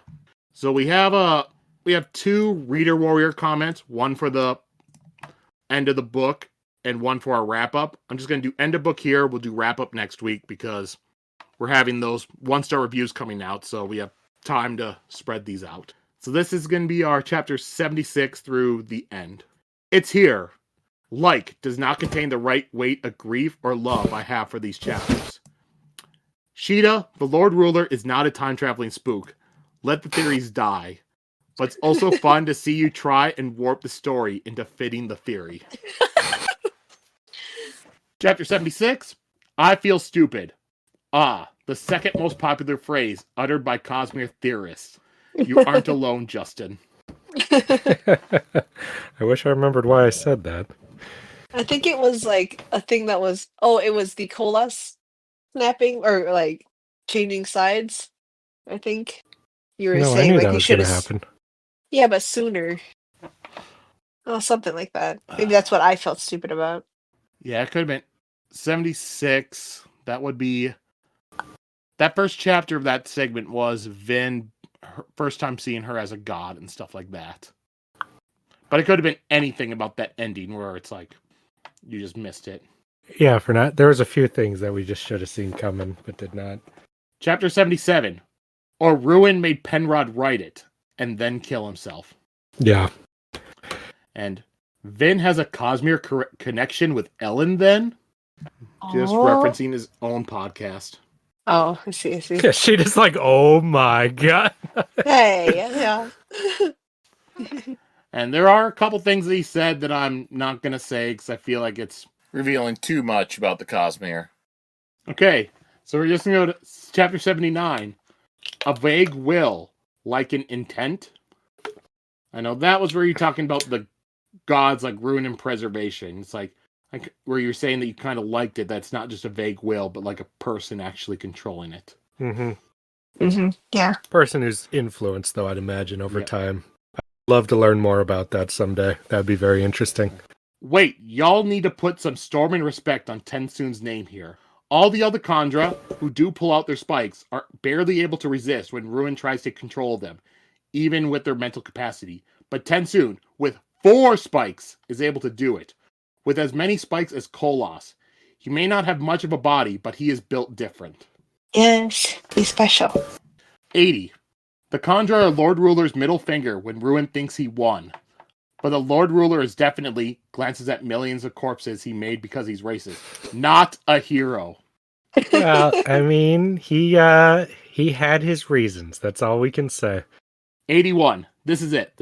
The chapter that pretty much ends it all. And thus, the secret of the deepness is revealed. Gasp. You revealed Lerasium? Never... that...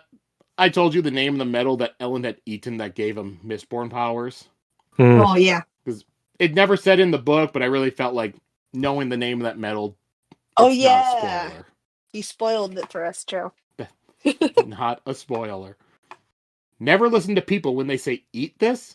Well, Vin did, and it literally saved the world. So yes, Mr. Stranger, I will follow you into the white van with free candy written on the side. Well, I can't argue with that.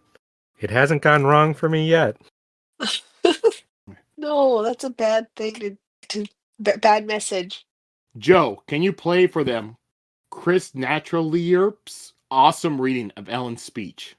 And maybe the Cosmere Connections animatics, now that they're finished. I think they'll enjoy it. Well, I can do my best to send it to them, but I can't promise they'll listen to them. Oh, listen I to never do what I'm told. What is because it? I'm gonna guess the first thing is just a person just giving like a dramatic reading of Ellen's speech at the end of the book. Uh, And the other thing are these little like from their podcast things that they say on there. They made like little animations with their animatics that go along with it for like YouTube shorts or TikTok videos or stuff oh, like that's that. fun. I've watched like 1 or 2 of them. They're pretty funny. That's fun. If you can actually find Lerasium atium, feel free to eat it. Yeah. That was to us telling people to eat metal. Yeah, we were saying that, like, you never know if you can do it unless you have eaten a metal, so that's the only way to find out. I can delude myself however I like. Ellen and Hedwig survived, gosh darn it. All right, yeah. She had a good old life. Just let her go. This ending broke me in more ways than I thought was possible for a story. But it wasn't just a story, was it? Is that this is an imaginary tale, but aren't all they kind of thing? From us, from DC, from whatever happened to Man of Tomorrow. 82. All the prophecies applied to Sazed the whole time. And all the religions Sazed spoke of throughout the series had something to help him fix the planet. Sazed wasn't just the greatest of all time. He was the god of all time. I'm glad to have a humble god, that's all I can say. Yeah. That's why I recommend not listening to the audiobook of Hero of Ages. It's better reading. Yeah, for sure. Do you think you could... I don't know. I don't know if there's a way for you to tell me if it would be better to read or do the audiobook without giving me a spoiler It's about a it. very specific situation here. I would be surprised if we come across a situation this specific again. In all honesty, I've listened to the audiobooks for all the books. I think they're perfectly fine. Okay. I even that part with him doing the Sazed voice for the epigraphs, when I went through it, I did not notice that. Truthfully, out of all the audiobooks I listened to, the one I liked the least was probably Elantris. I wasn't a big fan of that voice. It sounded very much like a radio DJ reading it. All right, so then Serini came in and she was doing a painting like that. Up next, we're up at Rayoden, and he's over in the God. No, just read an entire book doing the Wolfman Jack voice. I don't know that voice. Oh, what is man. that? Oh, I'm trying to remember. It's like, yeah, Wolfman Jack here, and we're gonna something like that. Oh, that sounds awesome. You should was he featured? I think he was featured in American Graffiti. He was like one of the. He was a pretty big. No, I know the name, but just not the voice. Yeah. Gosh, the lady doing this book is a little bit like that for me. Like a little bit like a newscaster. So it's kind of a lot. Well, continuing on. This was just a quote you guys say. I don't know Hoyt is. I don't know who Hoyt is, or something like that. That's Justin. Yeah. Yeah, I don't know who the fuck he is. Well, Sheta kept making a very big deal about him. Because he's weird. Just some homeless guy who we've seen be a homeless guy a couple times, that's all. Yeah, but he shows up in the weirdest parts. Like, he does something mysterious and he winks and then he disappears, you know? That didn't happen. The one time. See? I can't let that go. He just Yeah, that was winks and I fucking jumped weird. into that It's stuck in pool. my head too. And that's the but end. I wouldn't. That was like the end credits. So I was like, what the? And then we never see him again. I was waiting for him in all of the Mistborn trilogy. So when he showed up, I was like, finally. And then they He didn't do specifically anything. don't go talk to him. Yeah. And then we never see that referenced See? again. That's yes, fucking I've weird. hung up on Hoyt. What the heck is that? Yeah, that was strange as shit. That was one of the weirdest plot points I've ever seen. Yeah. You rarely see a story be like, whoa, whoa, whoa, whoa, whoa, that's a big deal. We got to save that for later and never get back to it. Yeah. Joe, you can come to Cosmere Connections to talk about the greater Cosmere stuff anytime you want. It's much more fun watching than trying to figure stuff out. Well, and Sazed also doesn't believe in any religions, really, even at the end. He simply recognizes the worth of all of them. And then Well, he believes in something that turns out to be himself, I guess. All right, and then this next one, I think, goes into us talking about the stuff being made into movies. And no, Mistborn needs to be split into parts. with a week or a month between them, then have a year, then release the next book's first part. That way they can cover everything in the story and not just 5+ hour movies. It also means we don't have the last movie split into 2 movies like every other book finale nowadays. Oh, you're getting too optimistic. They're going to shove all 3 into one movie, and it's going to star Oh, Jack Black. That's what we're going to yes. get. Jack Black could play a decent Breeze. Did I say Breeze? Vin. He's playing Vin. With how much control like Brandon Sanderson's keeping and how he's holding it close to the chest, I don't think that's going to happen. You never know. If he was just like, all right, take the money and just do whatever you want, that would have happened. In all honesty, if anything, I think this kind of story will more likely be a streaming show. That'd be my assumption. I think that Mistborn, realistically speaking, I probably see them making a trilogy of movies. I could see it being like Lord of the Rings. Lord of the Rings worked perfectly well as 3 movies. They cut some stuff out, but they still managed to make it really well. And I see it doing that, because you will have to cut some stuff out. But but they don't really make those anymore. You'd need to have a new ushered in age of like everyone wanting to do fantasy movies, where for a while now they've been like creaming for fantasy shows all the time, even though they keep fucking them up. Oh, it's been a little bit, but Hunger Games was, I guess, the same thing. The last book was split into 2 movies, but that was after the let's turn every young adult novel star like into a movie series time. You've got to have something that'll launch that off again, and then they'll start copying it. That's what I mean. Dune, maybe. Dune might be able to launch that. We'll see. Yeah, because Dune, you have the first book split into 2 movies, and then they're going to make the second book into a movie, and that the director said that's going to be the end of his stuff. He's just making that trilogy from the first 2 movies, first 2 books. Yep. The hard thing is splitting it, because like Final Empire, I really like it, and personally I would like it more if you could somehow make that into 2 movies. That way you have Kelsier, him dying in a second movie would be more shocking. But I don't see a good split between the 2 where it'd be he would die in the first one for sure. No question. And like, well, Ascension, same thing. It has to be 1 movie, because that would be there's no real good split in the middle. Yep. All right. And then on to the epilogue. Blue skies, I cry. Everyone's back together, I cry. The flowers, I cry. Ven and Ellen holding hands dead. Can no longer cry because of lack of tears, but I sob anyway. Oh, yeah. That was a lot. Kelsier requested it. And no Sheta squeal. What? That requested what? But no, like when it says, "Oh yeah, Spook, we made you Mistborn because Kelsier requested it," and you didn't like squeal like, "Oh my God, Kelsier." Yeah, that was us getting him back in a way, or knowing he lives on. Yeah, but you don't like that they live on in heaven stuff. Is that it? Yeah, no, I want him back for real. So yeah, that was like a compromise prize, and I don't like that. What would you want? Like a ghost Kelsier back? No. She just wants Kelsier to jump down and be like, "Guys, I was never dead." Yeah, basically. Or I guess towards the end, I wanted him to have been to have turned into a god, be in his own right and stuff. For all we know, he has. We have no idea what's happened over there. Kelsier's just there. Hey guys, look who's the new preservation. Yeah. Yeah, if you're lucky, I'm gonna guess he would come back as Ruin, if anything, Sheta. Oh, all he does is break stuff. Kelsier does not build. He only destroys. He's the revolutionary character that you actually don't want around once you do the revolution, because he'll just keep destroying and killing stuff. Yeah, some people are only built for that. Like how V needs to retire and put, I forgot her name, but Natalie Portman's character in charge instead. Same kind of thing. Some people can only destroy. They're perfect for a revolution, but when it's all over, they're not good with peace.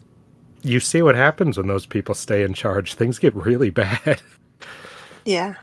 I love to imagine that the credits are sort of similar to that of Wall-E's, showcasing brief glimpses of how the Scadrians rise back up in this new beautiful world. One image I'd love to see in particular is Spook, laying on a hill with Beldre, holding hands as they look up to see the stars on the first night. You pervert. I'm just kidding. And then to our characters of the week No, segment. I want outtakes Oh. for the credits. Huh? Oh, bloopers, you mean? Just bloopers of all these very serious moments after this very serious ending, and then they just keep cracking up, pissing you off. Yeah. Okay. That's so ugly. But I love it. Jesus seemed to save the world is not a term I would have ever thought I'd hear, much less in Mistborn. It's a pretty common phenomenon in Yeah, stories. you know what I mean, right? Like, Joe, you picked Ellen. Joe, you've got my favorite pick of podcaster of the week for sure with that. Ah, Then he does say that flattery will work with him. Yeah, and then a little bit later I made fun of Ellen by saying that, he died while Raiden would have lived. jeez. You told them Gemmel was spiked. The final line, the last words we hear from Sage in this book series, are beautiful. I joked a lot about crying in these notes, but those lines, they choke me up whenever I read them. yeah, a lot of stuff happened. Then his last little bit, I'm the defender, but since this was Ellen's final chapter, I suppose this is my last time defending him. Well, until you hear Sheta's shipping rankings. Oh, God, no. Oh, God. Oh my gosh. Oh, God, no. And yeah. And I'm not going to bring back the ranking segment for every wrap up, just every few books. I want to just update rankings for all sorts of different things. I think it's fun. Siri and the God King, already number one. Yeah, that's pretty high for me too as well. Or already. You sick fuck, Sheta.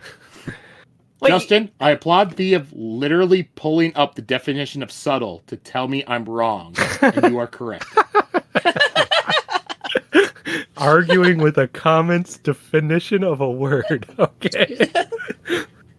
well, we were just trying to figure out what. Yeah, I remember that. Wow, I will not take this Ellen slander. I'm not going to listen to the role casting episode now. All right, there's my making fun of Ellen for dying. You son of a bitch, Joe. Okay. And this part was where I was talking about playing a video game where you have like a last stand where you just fight until you die. I think Joe and I are thinking of the same game, and that's how I do it too. But instead of dying, it starts the boss battle with Marsh. And then his last little segment for talking about stuff. I don't tend to listen to your wrap-up episodes because I don't care for fan casts. To be specific, I listen up to that point. I just don't agree with the concept of hiring popular actors to play roles simply because they are popular or look like them. I want what characters feel. I'd much rather have some no-name actors prove themselves in this than another addition to The Rock, Chris Pratt, or Tom Holland's IMDb page. You really don't understand our castings then, because so many of them are unknowns. Though casting Tom Holland and everything. Yeah, I do feel like I know where he's coming from because I've heard plenty of stuff where people do fan castings and it's mostly just, this character looks like this. I find that so boring when you can tell exactly what kind of what movie or TV show somebody just watched last week by their fan casting. Drives me nuts. Yeah, we're quite nerds about it, so it's a little bit more obscure. Yeah, just to brag, I do feel like we do a little bit better job because we do go more into depth, being like, I like this actor, and I think that because of their role playing this, they're able to do this sort of depth with this kind of role. I do. Feel I even consider who we're going to be able to afford for the role. Yeah, we take it very seriously. I casted. Oh, sorry. I have used dead people, so I do think of even other stuff because I don't allow that. Even everyone's casted today in my fan castings, except Lance Reddick. That was a situation. Yeah, I do feel like we go a little bit more. And to be honest, some of the roles I do figure if they make a movie, they like Vin would probably be more of an unknown actress, and some of the kid roles would be more unknown. For sure. I would prefer that, but since but we it's don't not know fun them, to say somebody I've never heard of will play them. Yeah, exactly. And it's really for fun with our Joe's things that he always throws in to mess it all up. Yeah, I didn't do that this past time because I was really thankful. Well, I've gotten to the point those whole studio meddlings. You can only do that so many times. And even by the third time I was doing it, I was stretching to figure stuff out. So But I'm sort of done with those. All right. Not that they're bad actors, I just don't care for seeing them in every single movie simply because studios want to cash in on their names. Granted, I might just listen in this time to see if you read both last week's and this week's comments of mine. Sorry again for being long. That's what she said? No. No. No, she prefers girth. Uh, All right. But yeah, so that's the comment. Long one. The other one we'll do next week's episode. And next week's episode, so for the book, we will be reading chapters 5 through 10. All right. Yep, 5 through 10 of Warbreaker. So now let's go into plugs. So plug away. All right. First plug for this book officially. So you got to do the best job ever. You can follow me at Profanity Beaver on various social media platforms. That's it for you? That was the greatest plug of all time, Sheta. Okay. Wow. You can follow me at my art page on Instagram. It's at Sheta_low, which is my name. And then I also have my other account for my cosplays and various personal stuff. Should I put that one even on there? Why I have not? our because You've only been saying it for a year. Yeah, but this might be a different group. I don't know. Okay. You keep But these that one- fucking freaks away from it, right? The people who like this book, fucking weirdos, man. Fine, I'll give it to you too. It's at Mermaid Machete, and that's on Instagram as well. And then for Cosmere Chronicle stuff, wherever you're listening, leave a review, leave a rating, that sort of stuff. Leave a comment. We'll try to read them on here. If you have a place that doesn't allow you to read comments, send us an email, cosmerechronicles@gmail.com. Or you can follow us or post on Twitter at us, with or Key Amongst Ancient Letter, formerly known as Twitter, at Cosmerechron, COSMERECHRON. Or you can also do the same stuff on Blue Sky, Cosmere Chronicles on there. Yep, that's all our stuff. Like I said, chapters 5 through 10 next week for Warbreaker. So until then, everybody, just go out there, eat some delicious White Castle. Maybe if you're throwing a party, buy a crave case. Just order it the night before. Go online, order it. Don't be a dick and show up being like, I want a crave case. That's just mean. Order it and give them show time up to make it. and do it in the drive-thru. Oh, fuck you. Justin, you used to work fast food. You know what it's like. I never worked at White Castle, so I never had to deal with whatever the hell that nightmare was. Hey, it's on the menu. Yeah, it's on the menu. So I want 10 crave cases. It's not a catering service, so you don't have to book it ahead of time. That's the wonderful thing about White Castle.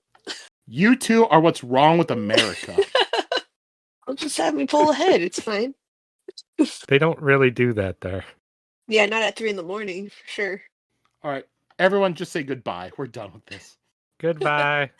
Ta-ta!